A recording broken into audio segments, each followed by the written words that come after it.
This is the Play Your Position podcast, where we huddle up, call the plays, and inspire you to run your ball into the end zone. Are you ready to score more game-winning touchdowns in your life, business, and career? Then listen up, because it's game time, baby. Now, here's your host, Mary Lou Kaiser. Hello, Team PYP. Mary Lou Kaiser here. Welcome to today's episode of the Play Your Position podcast. As always, I am so grateful that you decided to join me today. I'm flying solo in today's episode, and it won't be very long. This episode was inspired by one of my favorite podcasters right now. Her name is Mel Robbins. I know some of you listen to Mel Robbins. If you don't know who Mel Robbins is, it's not hard to find. She's everywhere on the internet these days. And the title of today's episode is Look How Far You've Come. And as I usually try to do is to be inspirational. So I want this to be inspirational for you today as we head into the month of May. Last month here at PYP was jam-packed with so many great conversations. Started the month with Michael Levin on unlocking trust through writing a book of your own. If you haven't listened to his episode or any of the others I'm going to mention, please go back and listen to them. Each guest that I feature here on the Play Your Position podcast brings some insight, some inspiration, some wisdom about how we can do life today. Whether you're running your own business or you're working for somebody else, you're in between gigs, you're, got some kind of side project on the horizon. These guests are exceptional at sharing their own stories, and I think we learn best from the stories of others. So yeah, Michael Levin kicked us off in April, and then John Miller came in and talked about why content marketing is still a very viable way to grow your business. Kyle Smith, he's all about aligning your personal values with your business vision or your career vision if you're not an entrepreneur. Michelle LaBrosse on how to complete your projects in 2 weeks or less. The Cheetah Way is such a cool approach to project completion. I was blown away when I talked to Michelle, and her energy is infectious. Quite frankly, I was a little bit in awe of her with everything that she's accomplished, and she definitely has some great takeaways for how to attack a project in 2 weeks or less. And we're not just talking these tiny little things. We're talking, some pretty hefty approaches. So good stuff there. And then Dan Bronco on revolutionizing your tech strategy for long-term growth. We are all dealing with technology in one way or another. And if you are like me and you resisted putting systems in place for a long time, let me tell you, stop resisting. It makes all the difference in the world when you have things automated, when you can take some of these incredible tools that have been developed to help spread the message of what you do, or even just connect with your clients. There's so many amazing tools, and Dan has a bird's eye view of what implementing the right systems can do for your business, whether you're a business of one or you are a business of thousands. The concept at the end of the day is the same. You've got to find the right tools and put them into play, because they'll save you time. They'll ultimately help you grow if that's one of your goals. And they're here. They're here for us today. So yeah, that was April here at PYP. Great month. I've got some awesome conversations dropping this month, and I wanted to kick off May with this solo episode because I just came off of a 2.5 week road trip. I was out in the Pacific Northwest on a mini book tour, mini speaking tour as well. I had 3 different events. They all went amazingly well. I will talk about those in a different episode because today I really want to focus on this idea of taking some time to look how far you've come. And I'm going to ask you a question. When was the last time you took a few minutes and acknowledged how far you've come in your life? We are 4 months and a few days into this new year. January 1st probably seems like forever ago. It does for me. And a lot has happened since the ball dropped in Times Square, certainly in my life, and I imagine in yours as well.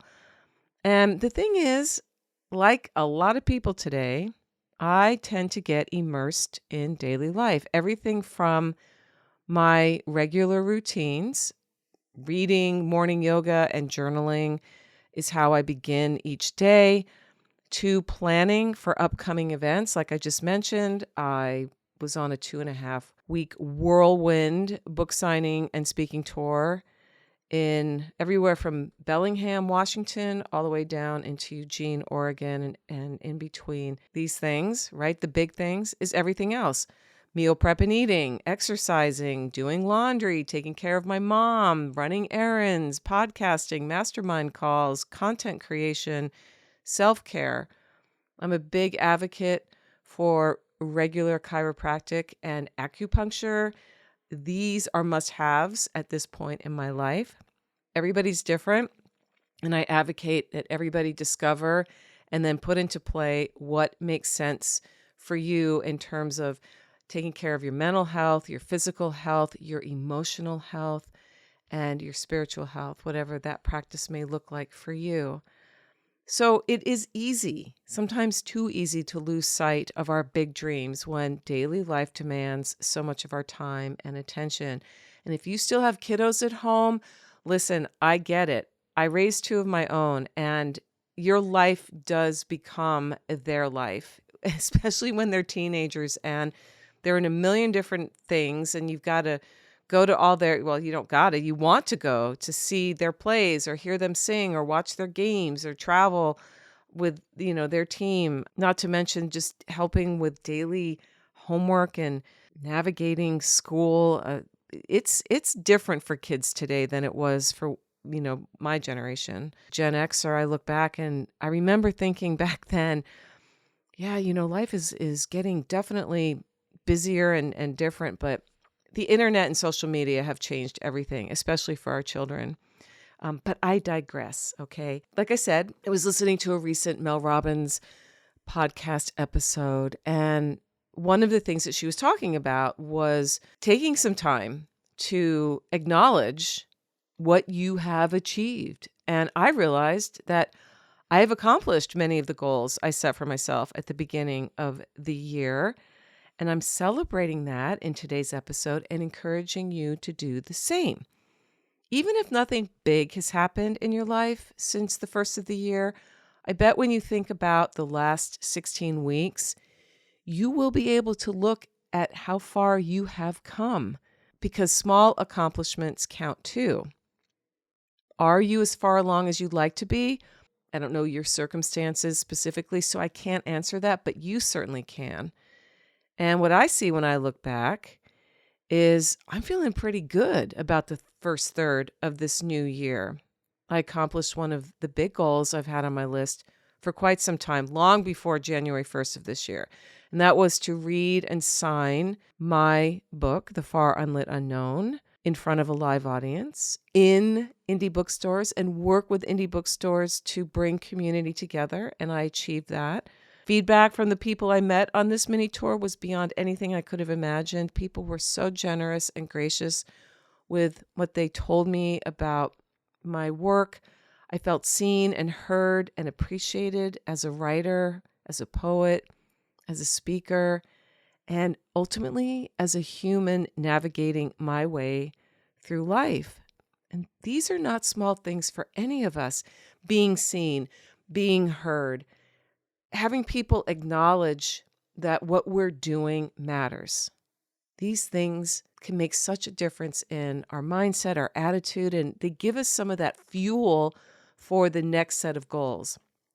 And listen, I can thank myself for putting into motion a lot of this, but I also couldn't have done it without the people who helped me achieve the trip I just had, including my wonderful marketing and publicity gal, Sharon Caslin. Shout out to Sharon for doing the work to get myself into the places that I got. And I, again, want to encourage you to spend some time and look at how far you've come since the beginning of the year. You might also want to go broader, maybe not just for this year, but across the years of your life. Identify at least 3 goals that you have achieved that have made a difference to you. And again, they could be huge goals or they could be smaller ones, but regardless of what they were, thank yourself for taking the risks, both big and small. Thank yourself for moving on from situations that weren't a good fit for you. You might have left a job that was no longer feeding your heart or your soul, or perhaps they cut your pay, or you may have lost your job, or you may have had to move, or you became an empty nester. A relationship didn't work out. I mean, things like this happen all the time. You might have forgiven yourself and others for when things fell apart, and things always fall apart because the law of polarity guarantees things fall apart because things also hold together. The big things, the little things, they all add up. The bigger challenge for each of us is to build a practice around looking at how far we've come from time to time, making that a habit where we actually maybe put it into our calendar each quarter. We can say, what did I achieve? What didn't I achieve? How am I feeling about where I'm at? And not beating ourselves up if we didn't achieve what we thought we could in a certain amount of time. I had a mentor once back in the early 2000s when I was working for a direct selling company. And he used to say from stage, he rarely achieved the goals he set for himself by the date he set them, but he said he always achieved them because he never gave up. Even if he had to push the date back, he still kept going until he achieved the goal. And I always remembered that. And I give myself grace when I don't quite meet the time frame that I thought that I was going to meet. And listen, it's easy in today's world where there's so much coming at us all the time with the busyness of modern life. It's easy to not make the deadlines that we told ourselves we would. It's also too easy to forget that along the way we are achieving things, often more than we realize. If our scorecard isn't where we'd like it to be, right? You might be thinking that right now. You might be like, Mary Lou, I've been keeping score on myself and I haven't really gotten to where I thought I was going to be given who I am and all the work I've put in. I say, the power to change the score is only one decision away. Maybe you just need to think differently about one thing or make a slight change somewhere else, add something or take something away. That ultimately becomes our work. What I don't want to happen for anybody listening to this, and I'm saying this for myself as much as I am for everybody else, is to lose sight of what's possible and not let life overwhelm us. All those outside circumstances that are beyond our control, it can be so tempting to just fall into autopilot and say, well, I'm putting my head down and I'm just going to go, only to come up for air and realize 6 months, a year, 5 years have gone by and you can't get that time back, right? So looking at how far you've come can help guide you toward what's next so that in 3 months, 6 months, a year from now, you can look back again and say, wow, look how far I've come. That is a message worth wrestling with today and this week. And I wish you a great week, everyone, and look for some awesome conversations that are going to drop this month. And as always, team, it is a great day to get out there and play your position. I will go to my grave believing that and practicing that. And I know if you've been with me for a while, you do that every day. Congratulations. Keep going.